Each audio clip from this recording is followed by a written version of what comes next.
Blackwater originally came out in February of 2007. Now we're putting out a newly revised and updated edition of the book in paperback form. And in this updated version, we have about 100 pages of new material. The book opens with a comprehensive description of what happened at NISOUR Square on September 16th, 2007. A small white Opel sedan being driven by a young Iraqi medical student pulled into an intersection in the Mansour district of Baghdad. A convoy of armored vehicles is driving down the wrong side of the street in that same intersection. Well, this particular car did not stop fast enough in the eyes of the men in the armored vehicle. One of the gunmen atop the armored vehicles fires through the windshield and shoots this young Iraqi medical student in the head. That shooting began a 15-minute shooting spree, during which some 17 Iraqi civilians were killed, among them women and children. And the men who did the shooting in those armored vehicles, they were in fact armed operatives working for Blackwater. It would go down as the worst, most violent incident involving private forces in Iraq to date in the Iraq War. And yet none of the men who did the shooting have faced any charges for what they've done. And in fact, Blackwater's contract was extended in April of 2008 for another year in Iraq.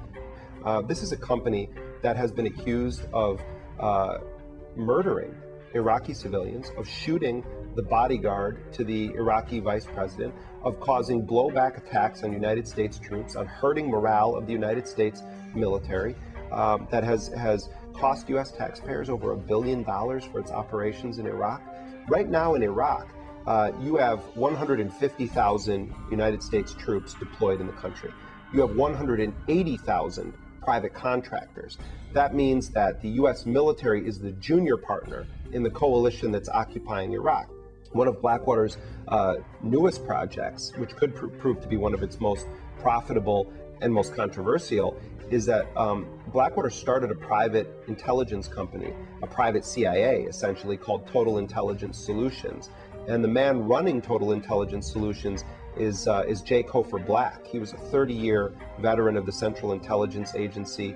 He also was the guy who ran the CIA's Extraordinary Rendition Program, the government-sanctioned kidnap and torture program. His 30-year CIA career, his network of contacts, his knowledge that was gained through his work in the most sensitive areas of the running of the United States government is now on the open market for hire. And they're marketing their services to not only foreign governments, but to Fortune 500 corporations. This isn't a liberal or conservative thing. You have a lot of traditional conservatives who are outraged at what they see as the degradation of the United States Armed Forces through the actions of these private forces in Iraq. This has everything to do with the future of war making and global stability. What does this say about the future of the nation state?